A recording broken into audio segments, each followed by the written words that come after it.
Israel हमस war ceasefire के लिए राजी हुए इसराइल और हमास, क्या गाज़ा में अब होगा स्थायी समाधान?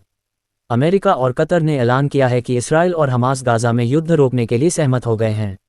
अब न केवल लड़ाई रुकेगी, बल्कि इसराइली बंधक और फ़लस्तीनी कैदी भी रिहा होंगे। 15 महीने से चल रही जंग के बाद दोनों पक्षों की सहमति को एक बड़ी सफलता माना जा रहा है। ये जंग तब शुरू हुई थी जब 7 अक्टूबर 2023 को सशस्त्र फ़लस्तीनी समूह हमास ने इसराइल पर हमला किया था। इसराइल बंधकों के बदले में लगभग 1000 फ़लस्तीनी कैदियों को रिहा करेगा, जिनमें से कुछ कई वर्षों से इसराइली जेलों में बंद हैं। युद्धविराम के चरण। पहला चरण। कतर के प्रधानमंत्री शेख मोहम्मद बिन अब्दुल रहमान अल थानी ने कहा कि समझौता कैबिनेट में मंजूर हो जाने पर इसे रविवार से लागू किया जाएगा। इस चरण में 6 सप्ताह तक संपूर्ण युद्धविराम होगा। हमास बंदियों को छोड़ेगा और इसराइल फ़लस्तीनी कैदियों को रिहा करेगा। दूसरा चरण। इसका मकसद युद्ध का स्थायी अंत है। जीवित बचे बाकी बंदियों को रिहा किया जाएगा।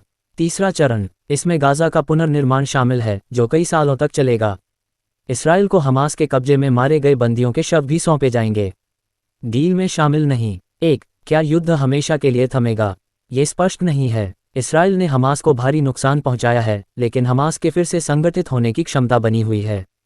2. बफर जोन का भविष्य। इसराइल की उपस्थिति इस क्षेत्र में अनिश्चित काल तक रह सकती है। 3. गाज़ा पर शासन। इसराइल नहीं चाहता कि हमास या फ़िलिस्तीनी प्राधिकरण गाज़ा पर शासन करें। 7 अक्टूबर 2023 का हमला। हमास के सैकड़ों बंदूकधारियों ने दक्षिणी इसराइल पर हमला किया, जिसमें लगभग 1200 लोग मारे गए और 251 बंधकों को हमास ने अपने साथ गाज़ा ले जाया।